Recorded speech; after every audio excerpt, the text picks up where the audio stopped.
आजकल के जो हमारी मानव पीढ़ी है वे बहुत ज़्यादा सेल्फिश होती जा रही है। उनको अपने जो अपनी अपॉर्चुनिटीज़ है या फिर अपने बेनिफिट के अलावा ज़्यादा कुछ दिखता नहीं है। तो जब भी मैं एनवायरमेंटल लिटरेसी के बारे में या फिर कहीं बात करने जाती थी तो काफ़ी लोग कहते थे कि अभी तो आप बच्चे हो, जैसे आपने कहा पढ़ाई पे ध्यान दो, और इतने जो बड़े बड़े लोग हैं, सिटीजन्स हैं, स्टूडेंट्स हैं, उनको अभी आप को समझाने की अभी आपकी उम्र नहीं है। Hello and welcome to all. हर जिंदगी की स्पेशल पॉडकास्ट सीरीज शक्ति रूपेण संस्थिता में आपका स्वागत है। आज मैं हूं आरना वधावन के साथ। हम बात करते हैं पौधे लगाने की और एनवायरनमेंट के बारे में, उसे प्रोटेक्ट करने की, लेकिन आरना हमारे काम को सच करके दिखा रही हैं। सो चलिए आज उनसे ही बात करते हैं और उनकी शक्ति को जानते हैं। वेलकम आरना। नमस्कार। नमस्कार, कैसी हैं आप? मैं बिल्कुल ठीक हूँ। आरना, आपने बहुत छोटी सी उम्र में 7,800 पौधे लगाए हैं, राइट? जी। कुछ अपने बारे में बताइए, क्या आप करती हैं और किस तरह से ये शुरुआत हुई इसकी? जी, तो अभी मैं एक 10th ग्रेड की स्टूडेंट हूँ। मैं ज्ञान भारती स्कूल साकेत में पढ़ती हूँ and I started my journey 3 years ago when I was in 7th grade. यह कोरोना काल का टाइम था, जब 2020 में कोरोना आया था। तब से मैं वृक्षारोपण, पानी प्रदूषण और भूमि प्रदूषण जैसे कार्यों के लिए काम कर रही हूँ। और as a 10th grade student मुझे इन सब कामों को जगल करने में, मैनेज करने में थोड़ी दिक्कत होती है, पर हाँ, if you have a passion for something and if you want to continue with it, तो वो अपने अंतर मन से ही आता है कि आपको उस चीज़ के लिए कार्य करना है। ये तो बहुत अच्छी बात है। मतलब 10th क्लास में इतना मोटिवेशन आना मेरे पास तो नहीं था। खैर, ये कहा जाता है कि हर अच्छे काम की जो शुरुआत होती है वो कहीं ना कहीं किसी ना किसी वजह से होती है, कोई ना कोई मोटिवेटिंग फैक्टर होता है। तो क्या आपके साथ भी ऐसा था? जी, तो जैसे मैंने बोला कि मैंने अपनी जर्नी कोरोना काल में शुरू की थी। उस टाइम पे मैं इसे एक मोटिवेशन तो नहीं कह सकती, बट हाँ, एक इंस्टिगेशन जो था कि the largest number of deaths that occur in the world today are due to air pollution. और मेरे दादाजी भी, उनको ऑक्सीजन की कमी हुई थी हॉस्पिटल में, जिसकी वजह से उनकी मृत्यु हुई थी। एंड जैसे आई सॉ कि कोरोना काल में, इन द कोरोना टाइम्स, जो एयर पोल्यूशन था दैट वाज रिलेटिवली डिक्रीजिंग। जो सारी बर्ड्स थी, species that were prior not coming to our urban scapes, वो वापस आने लगे थे। So that was a kind of inspiration for me that I wanted to continue that state. मुझे ये जो पर्यावरण की जो स्थिति थी उसको मुझे कंटिन्यू करना था। तो हाँ, वही मेरी मोटिवेशन थी कि जैसे जैसे अब दुनिया खुलती जाएगी तो मैं उसी के साथ अपना कार्य शुरू करूँगी और मैं इस काम में आगे बढ़ूँगी। तो शुरुआत कैसे की? मतलब ऐसा कुछ था कि किसी एक स्पेसिफिक एरिया को आपने सेलेक्ट किया, या फिर बस आपका जहाँ मन किया आपने वहाँ पेड़ लगाए, और कुछ स्टार्टिंग पॉइंट कहाँ से आया ये? जी, तो मेरा स्टार्टिंग पॉइंट था, मैंने 10 से 15 पेड़ मेहरौली बदरपुर रोड पे लगाने शुरू किए। This was every day, but after I planted 365 trees individually, I felt that अकेले करने से मुझे इस कार्य में थोड़ी दिक्कत होगी and it is going to be hard for me ultimately, because I am going to grow up and मेरी एजुकेशन भी आगे जैसे प्रोग्रेस करेगी। So I decided that I am going to collaborate with a lot of NGOs, inspire a lot of students, ताकि वे मेरे साथ काम कर सकें, ताकि वे मेरे साथ वृक्षारोपण में मेरी मदद कर सकें और ये एक एनवायरमेंटलिस्ट आर्मी का रूप ले ले, जिसके थ्रू हम ज़्यादा से ज़्यादा पौधे लगा सकें और पर्यावरण को बचाने के लिए कार्य कर सकें। ओके, सो अर्थ प्राइज स्कॉलर हैं आप। आपको 2022 में ये सम्मान मिला है, आपने ये खिताब जीता है। वो आसान नहीं था। उसे जीतने के बाद क्या आपको लगा है कि कुछ बदलाव आया है आपकी ज़िंदगी में, और प्रेरित हुई हैं आप और आगे बढ़ना चाहती हैं? जब मैंने ये अर्थ प्राइज स्कॉलर 2022 का खिताब जीता था, this was for a device called इकोस्टेरिया, which is basically a portable solar powered UV lamp. My motivation for इसके लिए जो था वह ये था कि जो रूरल एरियाज़ में जो ऑपरेशन थिएटर्स होते हैं, they might experience an erratic supply of electricity. तो जो UV लैम्प्स होते हैं they are very pivotal for providing sanitation for germ killing in operation theatres, to provide sanitation for the medical purposes, कि अगर कोई भी डिलीवरी होनी हो या फिर कोई भी मेडिकल ऑपरेशन होता है तो उसके लिए सैनिटेशन प्रोवाइड करने के लिए दे आर वेरी इंपॉर्टेंट। तो ये फैसिलिटी बहुत लोगों को इराटिक सप्लाई ऑफ इलेक्ट्रिसिटी की वजह से पॉसिबल नहीं हो पाती। So I decided that I will create an innovation जिसमें मैं जो सोलर एनर्जी है उसको हार्नेस कर सकूँ and I will use them, ताकि I can generate 33 watt of electricity to power these lamps. And इसके काफ़ी सारे फ़ायदे भी होते हैं बिकॉज़ ये पोर्टेबल भी हो जाता है कि अगर हमें कहीं भी मेडिकल ऑपरेशंस बाहर करने हो तो हम इस डिवाइस को लेकर जा सकते हैं। उसके बाद मेरी ज़िंदगी में जो बदलाव आया कि अर्थ प्राइज़ स्कॉलर का खिताब जीतने के बाद मैंने इस डिवाइस को कई रूरल एरियाज़ में एम्प्लॉय करने का मुझे सौभाग्य भी मिला। मैंने काफ़ी सारे प्रोटोटाइप्स राजस्थान के और चंडीगढ़ के डिफरेंट हॉस्पिटल्स में दिए और they were very happy with the device and I was very very proud of that. So हाँ, वो एक ऐसी मोटिवेशन थी जिससे मुझे एक इनोवेटर, एनवायरमेंटल इनोवेटर बनने की भी एक अपॉर्चुनिटी मिली। So that was the change that I experienced. That is so good actually. मतलब मैं खुद यहाँ बैठे बैठे आपसे इतनी ज़्यादा इंस्पायर हो रही हूँ कि इतनी कम उम्र में आपने इतना कुछ अचीव किया है। सो मेरा बस एक सवाल और है आपसे कि हम किसी को भी कहते हैं कि आप पेड़ लगाओ, आप बात करो, आप एनवायरनमेंट के बारे में बात करो, वो बहुत मुश्किल होता है। Trust me, it is very difficult to convince someone कि आप कुछ काम करो। सो आप क्या ऐसा ट्रिक करती हैं जिससे लोग कन्विंस हो जाएं? लाइक आपने कॉलेज में भी लेक्चर दिया है एंड आप टेडेक्स स्पीकर भी रही हैं। सो ऐसा कोई ट्रिक, ऐसी कोई बात जो आप लोगों को कहती हैं जो लोगों को पेड़ लगाने के लिए प्रेरित करते हैं? जो मैंने अपने मोटिवेशन से सीखा था कि ultimately we work for environmental causes because we also have our own health attach to it. आजकल के जो हमारी मानव पीढ़ी है वे बहुत ज़्यादा सेल्फिश होती जा रही है। उनको अपने जो अपनी अपॉर्चुनिटीज़ है या फिर अपने बेनिफिट के अलावा ज़्यादा कुछ दिखता नहीं है। पर इसके अराउंड भी क्योंकि हमें पता है कि बहुत सारे वेज़ हैं कि एनवायरनमेंट हमें मदद करता है। So the trick is that you have to associate environmental impact with the health aspects as to how it is impacting your health and that seriously attempts to convince people because जब एक mass movement create होता है तो at least जो local environment होता है वहाँ पे बेनिफिट्स रियल टाइम में एक्सपीरियंस होते हैं। तो that is the trick and one another thing is that you have to practice a lot, कि आप पब्लिक स्पीकिंग को प्रैक्टिस करें और आप कॉन्फिडेंट हों ताकि लोग आपका मैसेज समझ पाएँ और इतना मुश्किल नहीं होता लोगों को कन्विंस करना। आपने पब्लिक स्पीकिंग की बात की। सो अभी भी पब्लिक स्पीकिंग अगर मुझे करनी हो तो मैं भी घबरा जाती हूँ।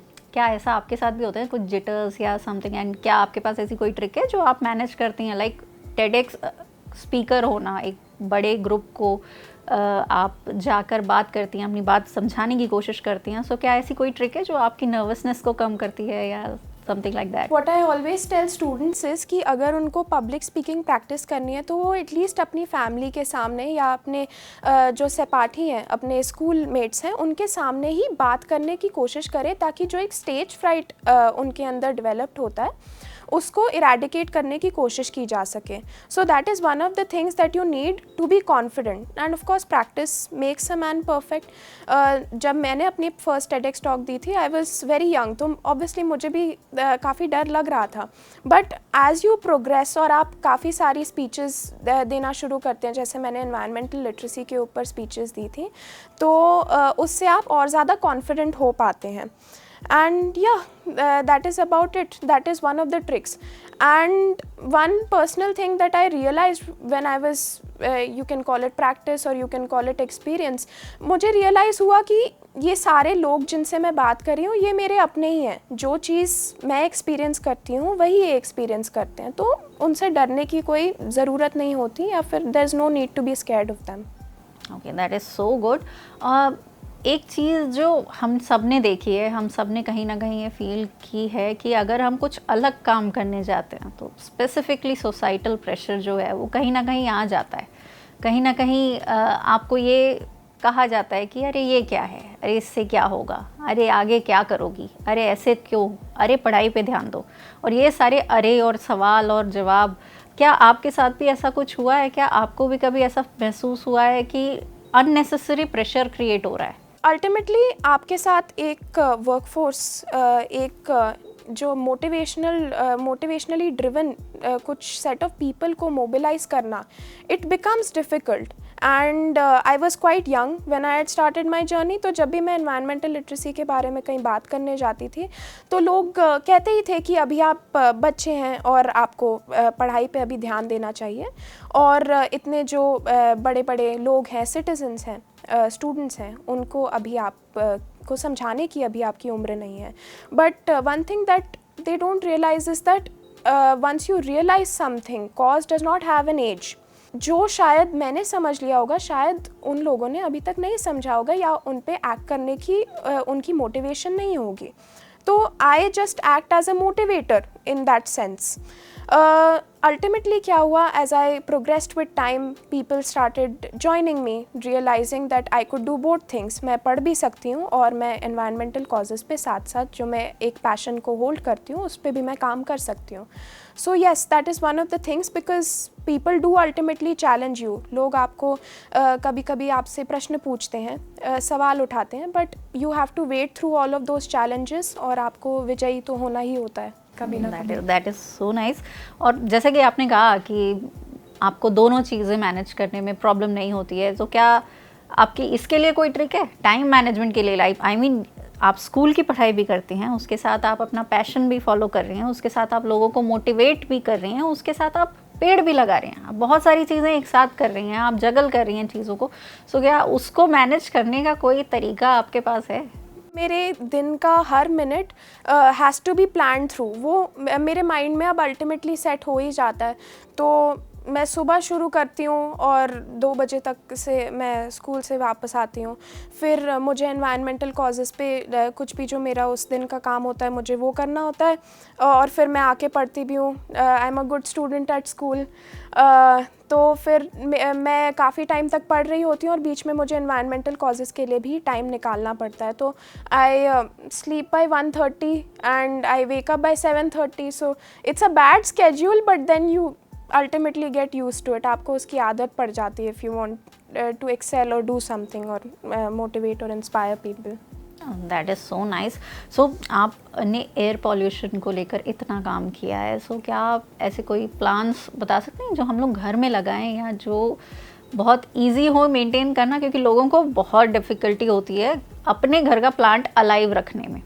सो क्या ऐसे कोई प्लान्स हैं जो हम घर पे लगा सकते हैं जो हमारे घर की एयर को अच्छा रखेंगे? जी, तो मैं एक्चुअली एक स्टडी कर रही थी दैट जो इंडोर प्लांट्स होते हैं, अगर आपका जैसे अगर एक इंडोर प्लांट है और आपके पास कुछ मीटर स्क्वायर का एरिया है, 1 indoor plant can potentially reduce 0.49, that is approximately 0.5 parts per million of carbon dioxide concentration. तो अगर आप सिर्फ अगर आपके पास छोटा सा वर्किंग स्पेस है, कोई एनक्लोज वर्किंग स्पेस है जिसमें आप काम करते हैं, सो अगर आप एटलीस्ट 5 या फिर 10 ऐसे पेड़ लगाएं तो उससे एक सिग्निफिकेंट इम्पैक्ट क्रिएट होता है आपकी वर्क स्पेस पे, जिससे आपकी हेल्थ पे भी एक पॉजिटिव इम्पैक्ट पड़ता है. सो ट्रीज सच एज एलोवेरा या फिर मनी प्लांट आप अपने घर पे लगा सकते हैं. वे जैसे आपने कहा वो ज़्यादा मेंटेनेंस भी नहीं उनको चाहिए होती, और वो ऑक्सीजन भी काफ़ी प्रदान करते हैं, और इन पेड़ों को ज़्यादा पानी की भी ज़रूरत नहीं पड़ती. तो ये ऐसे 2 पेड़ हैं जो मैं काफ़ी जगह लगाती भी हूँ, एंड आई एनकरेज पीपल कि वे इनको घर पे भी लगाएं, बिकॉज ये लो मेंटेनेंस प्लांट्स होते हैं. Okay, that is so nice. एक एनवायरमेंटलिस्ट या पर्यावरणवादी होता कौन है एक्चुअली? मुझे गार्डनिंग का बहुत शौक है, मेरे पास बहुत सारे प्लांट्स हैं, पर क्या मैं एनवायरमेंटलिस्ट हूँ? क्या मैं उस बारे में सोच रही हूँ? अगर मैं कहूँ इस टर्म को डिफ़ाइन कीजिए, तो वो आप कैसे डिफ़ाइन करोगे? इन्वायरमेंटलिस्ट का मतलब वही होता है कि जो एक इंसान पर्यावरण के लिए काम करे. Ultimately I define my environment as my surrounding.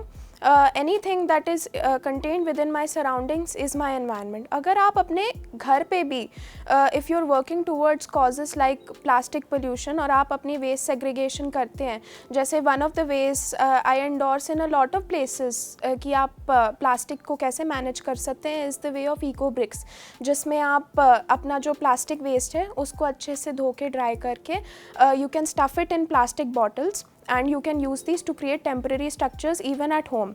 तो उससे भी प्लास्टिक वेस्ट की बहुत मैनेजमेंट होती है। सो that is one of the ways. जैसे आपने बोला आपको गार्डनिंग का बहुत शौक है, अगर आप अब उस गार्डनिंग को सस्टेन कर रहे हैं, for example if you are working towards that cause persistently, then yes you are an environmentalist, because आप अपने एनवायरनमेंट के लिए, जो आपका लोकल एनवायरनमेंट है, उसके लिए आप पैशनेटली काम कर रहे हैं। सो that is all that matters ultimately. आप अगर छोटा सा भी स्टेप लेते हैं, हाँ आई वुड एडवाइज़ कि आप ऑक्सीजन जनरेटिंग प्लांट्स लगाएं, और they can be low maintenance also, but then if you're working for your local environment, you are an environmentalist, definitely. That is so nice. So आपने being an environmentalist, आपने क्या क्या किया है अभी तक? अगर मैं आपसे पूछूं कि soil pollution, air pollution, water pollution के लिए आपने अभी तक क्या क्या किया है, तो क्या जवाब होगा आपका?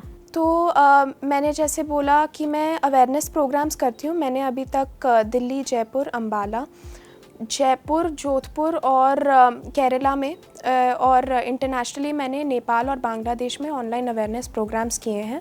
These were for different causes. तो मेरा मोटिव यही होता है कि वहाँ के जो लोकल एनवायरमेंटल प्रॉब्लम्स हैं उनको एड्रेस करने के लिए मैं लोगों को सॉल्यूशंस बता सकूँ। तो उसके लिए मैंने काफ़ी सारे अवेयरनेस प्रोग्राम्स किए हैं। और जैसे आपने अभी इंट्रोड्यूस करा था थोड़ी देर पहले, मैं वृक्षारोपण भी करती हूँ। मैंने 7,800 पौधे लगाए हैं अपनी एनवायरमेंटलिस्ट आर्मी के साथ। यह डिफरेंट वेरियस जगहों पे होते हैं in collaboration with different NGOs and university and school students. तो उससे आपकी एक बहुत ही बड़ी मोटिवेशनल फोर्स बनती है। And I have been associated with organisations and I have been appreciated by WWF, TERI, PETA India, including several other NGOs such as PDKF and other organizations as well. So yes, it ultimately works out, and I've also been appreciated by the Environmental Minister of India, Shri Bhupinder Yadav. उन्होंने भी मुझे national youth day पर सम्मानित किया था। मतलब इतनी सी उम्र में इतना सारा मोटिवेशन लाना और इतना अच्छे कॉज के लिए काम करना, that is actually very nice. Thank you. So एक थोड़ा सा ऐसा सवाल है जो शायद मेरे जैसे लोगों को बहुत परेशान करता है, एंड डेफिनेटली कहीं ना कहीं वो बग करता ही है, और वो ये है कि जब हम कुछ अच्छा कर रहे होते हैं, जब हम कुछ आगे बढ़ रहे होते हैं, तो हमारे आसपास के लोग निगेटिव मोटिवेशन बहुत ज़्यादा करते हैं। मतलब निगेटिव मोटिवेशन जो होता है वो कहीं ना कहीं भले ही आप सामने से अपना काम करें, पर कहीं ना कहीं बैक ऑफ माई माइंड कहीं ना कहीं वो मुझे परेशान करता है, मुझे बग करता है। तो क्या ऐसा आपके साथ भी हुआ है? होता ही है। I mean, कई लोग होते हैं जो उनको सहमति नहीं होती कि आप जो काम कर रहे हो उस बात से वे सहमत नहीं होते। तो हाँ, कई मेरे फ्रेंड्स, अब नाम तो नहीं लूँगी नाम तो नहीं लूँगी, बट हाँ, दे से दैट शायद तेरे को एनवायरनमेंट का बैज मिल जाए because you tell people you are an environmentalist at school, या फिर different things such as saying that you're fake it. Ultimately at the face of it you say that you're not affected by it, but obviously मैं अंदर से तो मैं भी फिर I am just a 14-year-old child, मुझे भी थोड़ा बुरा लगता ही है, but then you wait through challenges, it's a part of life, होता ही रहता है। That is so nice। मतलब बहुत बड़ी उम्र के लोग भी ये नहीं सोच पाते कि आपको बस इंतज़ार करना है और ये चीज़ें निकल जाएंगी। सो दैट इज़ सो नाइस। ऐसा कुछ है जो आप हमसे, हमारी ऑडियंस के साथ शेयर करना चाहें? One thing that I would like to share with the audiences at Har Zindagi would be that अगर आप जो हमारी यंग जनरेशन है उनके पास सबसे ज़्यादा पावर है, because we are the generation that is the driving force of the future. हम में सबसे ज़्यादा पावर है, मोटिवेशन है और आगे बढ़ने की नॉलेज भी है। तो अगर हम सब मिलकर भी इंडिविजुअली एक एक पेड़ लगाएं और उसको नर्चर करें, उसको मरने ना दें, और then we will see a significant difference in our local environments. हमारे नेशन की भी इससे एनवायरमेंटल स्फीयर में प्रगति होगी। तो that is just one thing कि अगर आप अपने दिल से भी अगर आप एक एनवायरमेंटलिस्ट बन सकें, आप कुछ प्रैक्टिसेस अडॉप्ट करें जिसके थ्रू आप परसिस्टेंटली एनवायरनमेंट पे चाहे जितना भी छोटा सा ही आप काम करने की कोशिश करें, so that can make all the difference. So that would be my message to the audiences. That is so nice Aarna, and thank you for being with us. So ये थी आरना जो एक एनवायरमेंटलिस्ट हैं और ये अपने काम से बहुत सारे लोगों को मोटिवेट करती हैं। ये थी हर जिंदगी की शक्ति रूपेण संस्था सीरीज़ की सेकंड वीडियो। आप ऐसी ही और हस्तियों से मिलने के लिए और ऐसे ही और वीडियोस देखने के लिए जुड़े रहें हर जिंदगी से।